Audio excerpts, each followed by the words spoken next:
I've decided not to film myself eating the food I make with the skillet because it would make the video too long. Hope y'all find this video informative and helpful.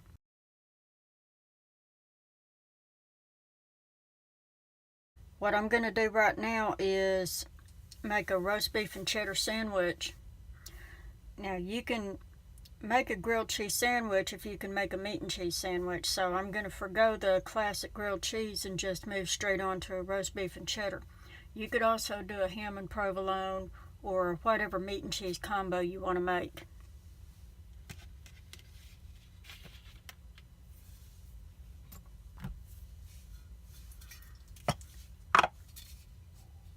I'm going to spray this bread with some butter flavored spray.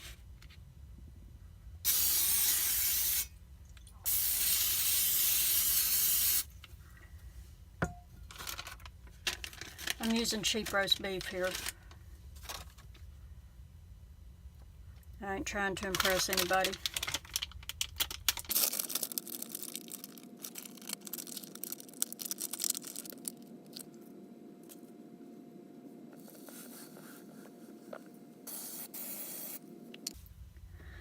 Now when it's toasted to your liking, go ahead and turn it over and toast the other side.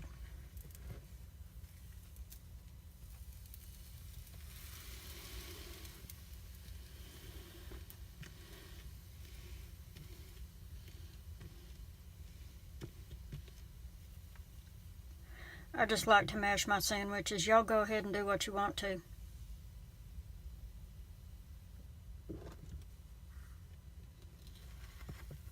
There you go. It's toasted on both sides.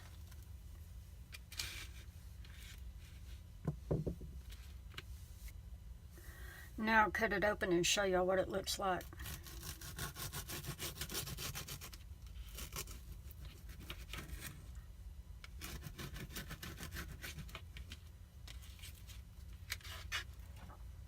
See that? See all that melted gooey cheese in there? Now if it can do this, it can do a classic grilled cheese with no problem.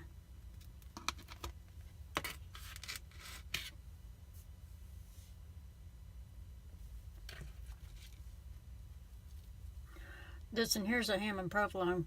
It turned out good too.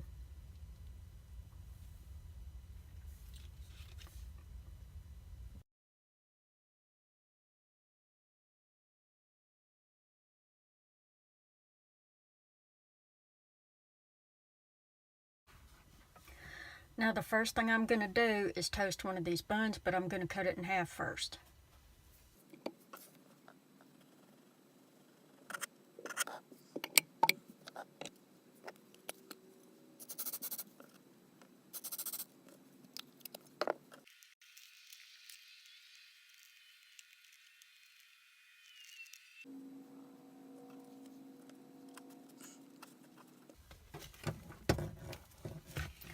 My buns are toasted. Now I'm going to set these off to the side.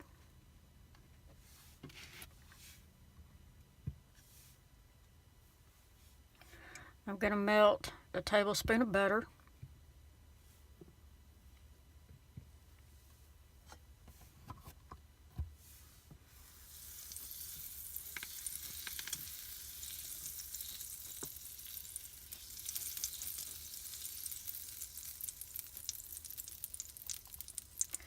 And I'm going to add to it these onions.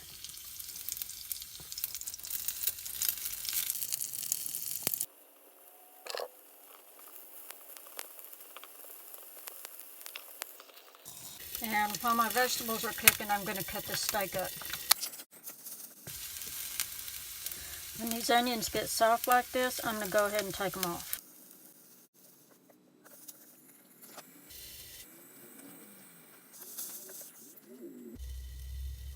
I'm also keeping my strips about a ½ inch wide.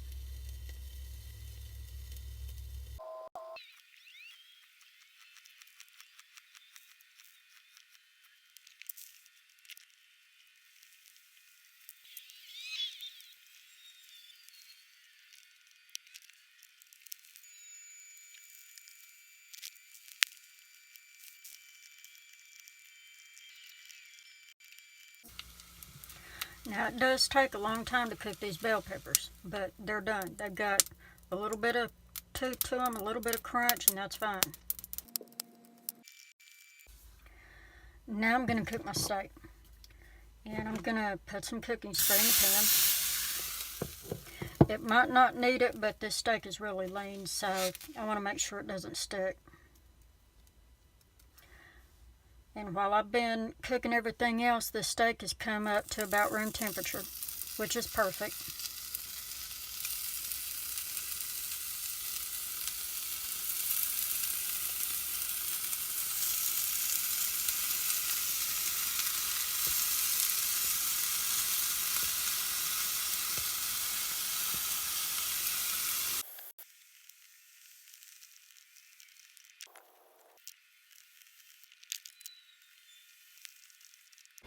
Now I'm going to put these together. And for that, I need aluminum foil. Now the way to make a proper Philly cheesesteak is to bake them. You wrap them in aluminum foil and you bake them. I'm not using my oven, I'm using this little skillet.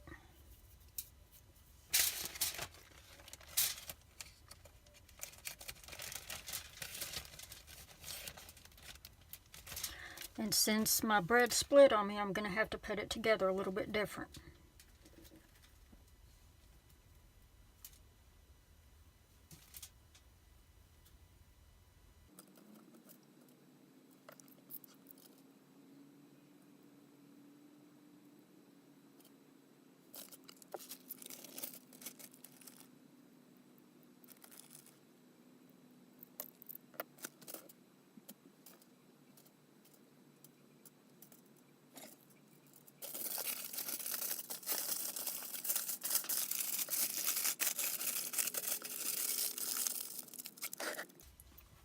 I'm putting my sandwich down on top of this plate, and I'm going to cover it with this lid, and that's going to bake it.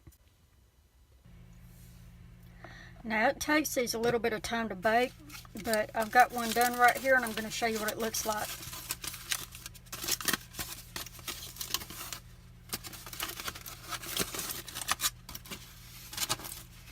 See all that melty cheese? It works.